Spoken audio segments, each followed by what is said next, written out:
এবার সমন্বয়ক নিষিদ্ধ করতে হাইকোর্টে রিট, সমন্বয়কদের ফাঁসিতে ঝুলানো হবে, কড়া হুঁশিয়ারি দিলেন ব্যারিস্টার আন্দালিব রহমান পার্থ।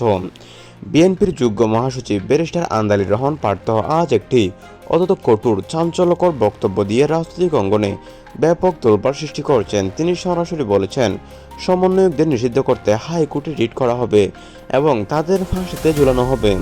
আন্দালিব রহমান পার্থ বলেন, এনসিপির সমন্বয়করা দেশের শান্তি নষ্ট করেছে, সংসদে অরাজকতা ছড়াচ্ছে এবং জনগণের সঙ্গে প্রতারণা করছে।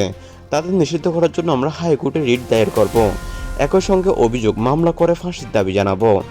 এদের আর দেশে কোনো ঠাঁই নেই। তিনি আরও বলেন, জুলাইয়ের নাম করে যারা দেশকে অস্থির করে তুলেছে তাদের ফাঁসিতে ঝুলানোই হবে। এরা দেশদ্রোহীরা, রাজাকারের উত্তরসূরি, আমরা তাদের কোনো দিনে ছাড় দিব না। তার এই কড়া হুঁশিয়ারি রাজনৈতিক মহলে তীব্র উত্তেজনা সৃষ্টি করেছে। বিএনপি নেতাকর্মী এই বক্তব্যকে সমর্থন জানালেও অন্যান্য দলের অন্যরা এটাকে অসাংবিধানিক ও হিংসাত্মক বলে প্রতিবাদ জানিয়েছেন।